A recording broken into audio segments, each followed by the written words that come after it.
Sob a luz do sol radiante, Amy Carmes desabou na grama, tremendo da cabeça aos pés, com a respiração ofegante. Seus cabelos ruivos estavam emaranhados, e seus olhos azul turquesa estavam arregalados, cheios de pavor e incredulidade. Não pode ser!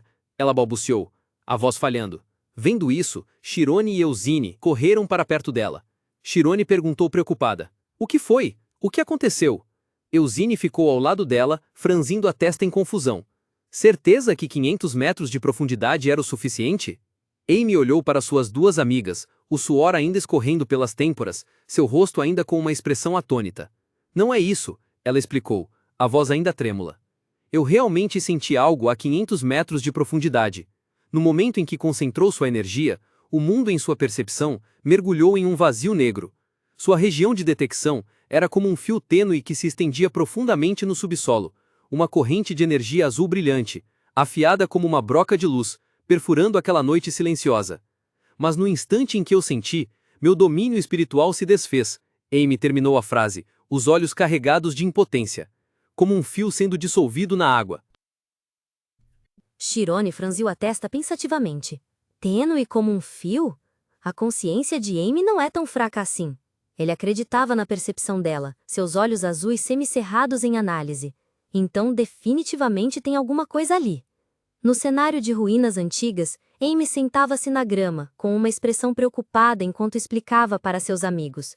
Se fosse um zoner, um especialista em zonas espirituais, talvez eles pudessem ver mais longe. Como a professora Etela? Perguntou Chirone. Exatamente, Amy confirmou. Até mesmo meu segundo irmão, um capitão de equipe de investigação, sempre tem um zoner em sua equipe. Ouvindo isso, Rian, que estava sentado em frente, falou com preocupação. Se chegou ao ponto de precisar da ajuda de outros, não deveríamos interromper a investigação? Ele se levantou de repente, com a voz cheia de surpresa. Eu presumi que o diretor tinha sugerido isso para você. Então ele cruzou os braços, seu olhar tornando-se determinado. Então, se está além de nossas capacidades, talvez ele também queira que você desista, certo? As palavras de Rian foram como um balde de água fria, fazendo Chirone congelar. Uma gota de suor escorreu por sua têmpora quando ele percebeu. Quando se persegue um objetivo, é fácil esquecer o básico. Em sua mente, ecoou o aviso severo do diretor Alpeas. Eu permito, porque acredito no seu julgamento, então não baixe a guarda. Se encontrar uma situação perigosa, você precisa desistir. Absolutamente não se esqueça disso. O grupo caiu em silêncio. Amy abaixou a cabeça, com a voz cheia de pesar.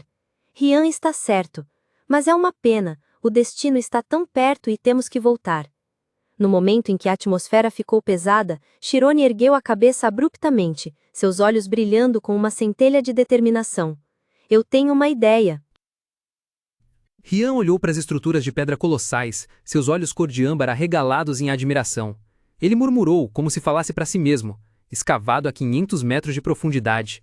Do ponto de vista elevado, a luz do sol brilhava intensamente, espalhando uma camada dourada sobre o vasto sítio arqueológico. Apesar das fissuras do tempo nas paredes, o lugar ainda emanava uma serenidade estranha. Em um salão de teto abobadado, onde a luz de cima irradiava para baixo, Eusine se virou para Chirone, chamando suavemente. Chirone, por que viemos aqui mesmo? Estou começando a ficar confusa. Chirone também não conseguia esconder a confusão em seu rosto. Ele observou outros turistas passeando calmamente, uma garotinha brincando nas pedras e dois homens jogando xadrez despreocupadamente. Ele pensou consigo mesmo. Eu não entendo. O diretor disse com certeza que, uma vez aqui, eu saberia imediatamente. Mas não vejo nada de especial. Essas ruínas de milhares de anos atrás, o que elas têm a ver com Miro? No meio do espaço ancestral do sítio arqueológico, o grupo debatia acaloradamente. Rian propôs com entusiasmo. Que tal cavarmos? Quem sabe Miro apareça? Amy descartou a ideia imediatamente com uma expressão séria. Precisamos usar o domínio da alma. Chirone, com calma, apresentou outra sugestão. Por que não perguntamos aos moradores locais? Ao ouvir isso, Amy mostrou-se cética, cruzando os braços e franzindo a testa. Não vamos descobrir nada com os moradores locais que trabalham com turismo. Se quisermos falar com os verdadeiros nativos, talvez precisemos de um tradutor. Ignorado, Rian gritou irritado. Por que você está me ignorando? Naquele momento, Eusine falou de repente, atraindo a atenção de todos. Tenho uma boa ideia, querem ouvir? Sério? O que é? Chirone perguntou curiosa. Rian, ainda ressentido, murmurou. Se for para cavar, eu já tinha pensado nisso. Elzine sorriu com um ar enigmático. Enquanto vocês estavam ocupados admirando as ruínas, eu estava de olho em outra coisa. Seus olhos se tornaram afiados. Pessoas. Ela continuou com seriedade, sua voz cheia de convicção. Olhem com atenção. Entre aqueles turistas... Em meio ao fluxo apressado de pessoas, alguns não se importavam em admirar a paisagem ou as ruínas antigas. Seus olhares eram penetrantes, seus corpos robustos, exalando uma aura distinta. Eram aqueles que viviam pela espada. Elzine afirmou com convicção. São mercenários. De fato, seguindo as indicações dela, o grupo encontrou uma taverna movimentada localizada em um bairro agitado. O interior era barulhento e animado, repleto de guerreiros experientes reunidos. Chirone olhou ao redor, incapaz de esconder a surpresa e a admiração em seus olhos. Ele murmurou.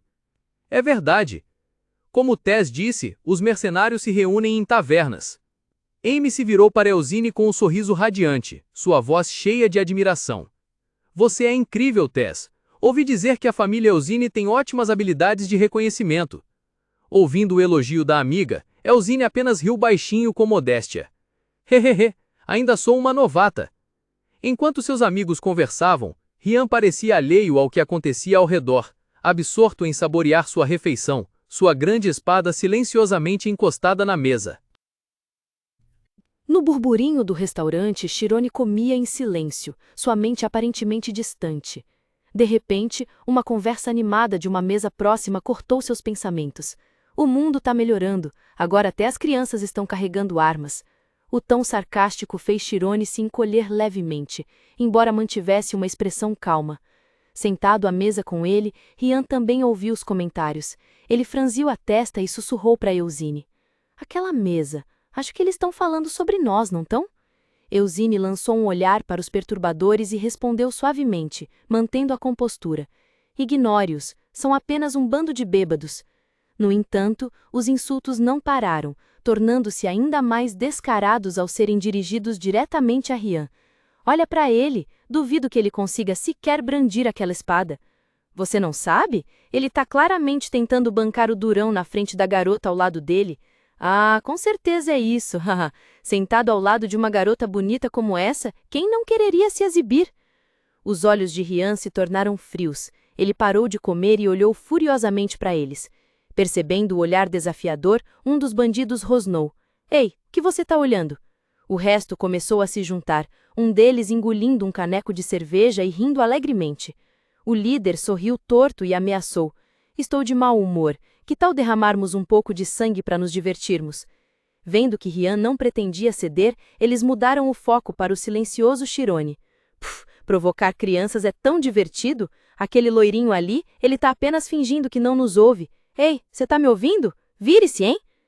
Ouvindo os insultos dirigidos a seu amigo, Rian não aguentou mais. Sua mão apertou o garfo com tanta força que seus nós dos dedos ficaram brancos. Ele rangeu os dentes e sibilou furiosamente. Aqueles bastardos, eles podem dizer o que quiserem sobre mim. A fúria de Rian explodiu. Ele rangeu os dentes, seus olhos dourados faiscando. Mas e meus amigos? No instante em que ia se lançar para frente, Rian parou abruptamente, virando-se para olhar. No meio da atmosfera tensa, Chirone permanecia estranhamente calmo, levando preguiçosamente um garfo de macarrão à boca como se nada estivesse acontecendo. Ele apenas olhou para seu melhor amigo, seus olhos azuis límpidos, mas contendo uma serenidade pesada. Aquele olhar foi como um balde de água fria na fúria de Rian. Ele estacou, a chama em seus olhos diminuindo gradualmente. Uma gota de suor escorreu por sua têmpora enquanto ele silenciosamente fechava o punho, aceitando o conselho silencioso do amigo. Vendo que não conseguiriam iniciar uma briga, o grupo de encrenqueiros demonstrou desapontamento. Eles empurraram as cadeiras, criando um barulho metálico, e caminharam preguiçosamente em direção à porta. Um deles olhou para trás, lançando um olhar desdenhoso para a mesa deles e proferindo palavras zombeteiras. Que chato, eu estava querendo aliviar o estresse. Covardes na frente das garotas, não sentem vergonha? Bem, considerem-se sortudos. O grupo caiu na gargalhada de forma odiosa e desapareceu atrás da porta. O som da porta de madeira pesada batendo com força ecoou pelo restaurante, cortando a atmosfera tensa que o envolvia. Imediatamente o dono correu até a mesa deles, a voz cheia de preocupação e raiva. Ei, Vocês estão bem? Aqueles bandidos, como ousam provocar e insultar vocês? Amy apenas conseguia olhar para ele, surpresa com o silêncio anterior. Chirone ergueu os olhos calmamente do copo que segurava. Você conhece aqueles caras? O dono suspirou, com uma expressão preocupada. Sim, eles sempre vêm aqui. São pessoas que não têm nada a perder. É bom que vocês tenham se controlado. Enquanto isso, Eusine se virou para Rian, que ainda tinha gotas de suor na testa, e suspirou aliviada. Você se saiu muito bem, Rian. Eu estava com medo do que ia acontecer. Rian rangeu os dentes, a raiva ainda estampada no rosto, admitindo. Para ser honesto, eu quase explodi, mas... Seus olhos repentinamente se tornaram afiados. Um sorriso malicioso apareceu quando ele se virou para o amigo. Nós vamos encontrá-los de novo, não é, Chirone? Chirone, que havia permanecido em silêncio ouvindo, levantou ligeiramente a cabeça. Um lampejo de surpresa passou, rapidamente substituído por um sorriso confiante e misterioso. Ele respondeu concisamente: sim, nós deveríamos ir. De longe, o grupo de Chirone observava silenciosamente outra equipe de aventureiros entrando nas ruínas. Embora fosse um local turístico, eles se moviam em formação compacta, indicando que eram experientes. Amy franziu a testa ligeiramente, murmurando com descontentamento. Não tivemos um bom começo. Elzin, com seus olhos perspicazes, fez sua análise calmamente. Arqueiros geralmente têm diagramas sensoriais. Se formos em frente assim, certamente seremos contra-atacados imediatamente. Parece que aquele homem é o capitão. A espada dele é de uma marca famosa, embora não seja uma edição limitada. No entanto, a atenção de Amy estava focada em uma figura envolta em um manto vermelho no grupo. Ela murmurou: aquela mulher, ela não tem armas ou equipamentos. Também não há sinais de que ela lute desarmada. Chirone, que estava observando em silêncio até agora, finalmente falou, seus olhos ponderados e profundos. Sim, aquela pessoa. O grupo estava em cima de um muro de pedra desmoronado, olhando para longe, onde uma antiga cidade aparecia gloriosa na luz do sol poente. Chirone continuou, sua voz cheia de determinação. Ela é uma maga. Se um grupo com um mago também está aqui, então este sítio histórico definitivamente tem algo de especial.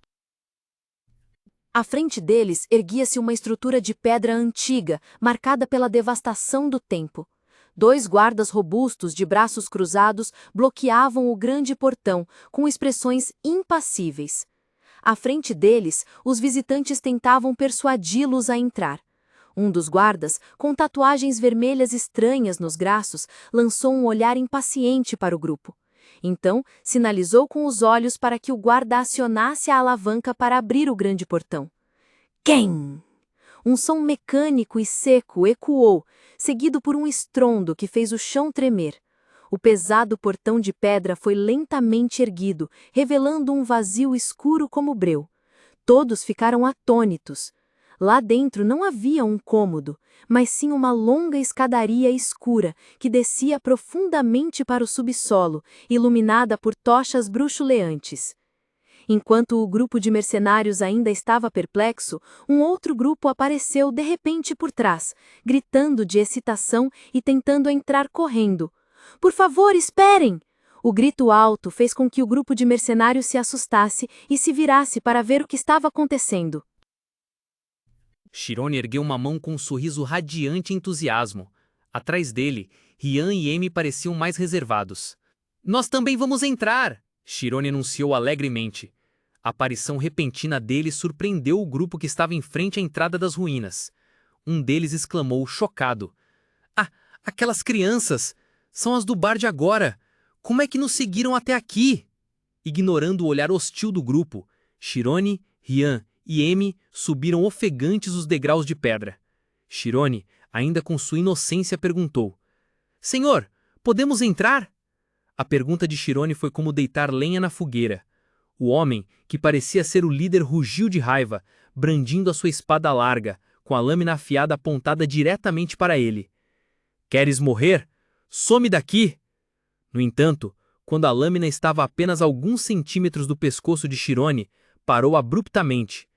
O líder ficou atônito, com suor frio a escorrer-lhe pela testa ao perceber algo estranho. O quê? Murmurou incrédulo. Ao contrário do pânico que ele esperava, Chirone apenas olhou para cima, um sorriso suave e confiante a desenhar-se nos seus lábios. Os seus olhos azuis não mostravam um único traço de medo, mas sim uma calma assustadora. Os seus companheiros atrás também ficaram paralisados. Na mente de um deles, surgiu a imagem do bar. Não era ele o garoto covarde de agora?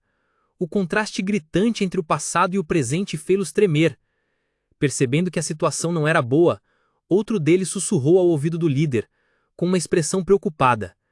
Chefe, acho que é melhor ignorá-los. O ar no bar tornou-se tenso. 2 nativos com tatuagens vermelhas vibrantes e penteados elaborados tentavam manter a calma diante de olhares hostis. Um dos clientes próximos sussurrou: "Dizem que se brigarmos aqui, eles não vão nos deixar entrar." A paciência de um mercenário se esgotou. Com o rosto distorcido pela raiva, ele rangeu os dentes e rosnou: "Seus bastardos!" Chirone observava silenciosamente, com frieza. Seu rosto estava completamente calmo, e seus olhos azuis brilhavam com um lampejo gélido, aparentemente imune ao caos ao redor. Um sorriso enigmático se formou em seus lábios diante da lâmina afiada. A superfície polida refletia perfeitamente o rosto de Chirone, aprisionando o momento em um mundo de quietude.